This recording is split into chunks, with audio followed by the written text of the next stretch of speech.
One of the questions that we were preparing to ask here was a question that I know a lot of people want to know in this time of craziness. And even if it's not a crazy time, we often feel stressed and overwhelmed. And feeding our family is the last thing that we are thinking about. And not just not thinking about feeding our family, but even thinking about how to feed them in a healthy way rather than just whatever is quick and easy. So can you talk to us a little bit about when things are stressful and time is difficult, how do we help keep our family healthy? Sure.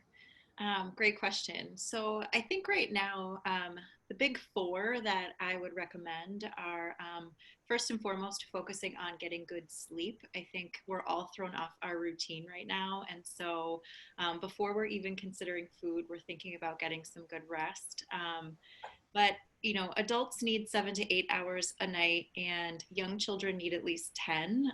If we're thinking about teenagers, they need about 9 hours, and babies can sleep anywhere up to 16 hours. So I think there's temptation since, we're all working from home to stay up late, sleep in, or maybe our schedules are just totally thrown off. But if we can try and focus on making sure that we're getting 7 to 8 hours of sleep at night, that's really going to help our immune system function as best it can. It's going to keep our mood up. It's going to allow our hormones to be regulated so that we can make healthful food choices. So sleep is always going to be my number one recommendation. Second to that would be staying hydrated, making sure that throughout the day you're drinking adequate water. Um, there isn't a set amount of water that is perfect for everybody. So it's making sure that you're making frequent trips to the bathroom, that your urine is clear. Those kinds of things help you know if you're hydrated. Being hydrated helps regulate cognitive function. It also really helps to make sure that your appetite is functioning appropriately. So again, mood and immunity and all those things, water as well as sleep are important. And then I would say, trying to get some form of movement every day. And I know that Stephanie Bursch is going to talk about this too, but just in terms of making healthful choices and keeping our brains optimized, moving our body for at least 30 minutes a day is going to get all those feel good chemicals going in our brains and bodies. And so that's super essential, especially during this time.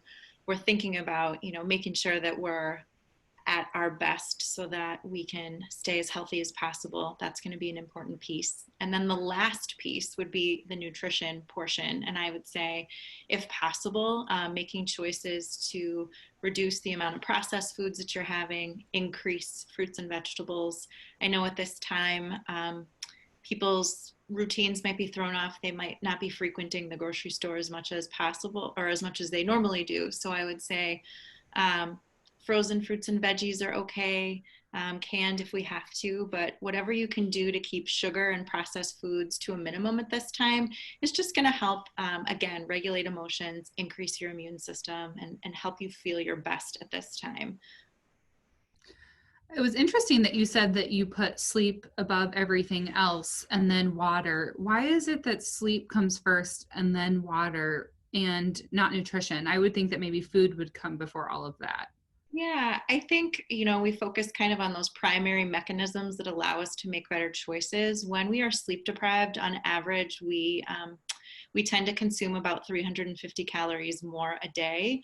Our bodies are sort of spending the day looking for things that they are lacking. So if we don't have sleep and water in place, it's really tough to make those more healthful food choices. So having those in place is just going to allow you to make better choices. Of course, they all come together to kind of give us an overall picture of health, but I always sort of start with sleep first, because if our mood isn't regulated and our circadian rhythm and all of that is off, then it's going to be very difficult to make optimal choices.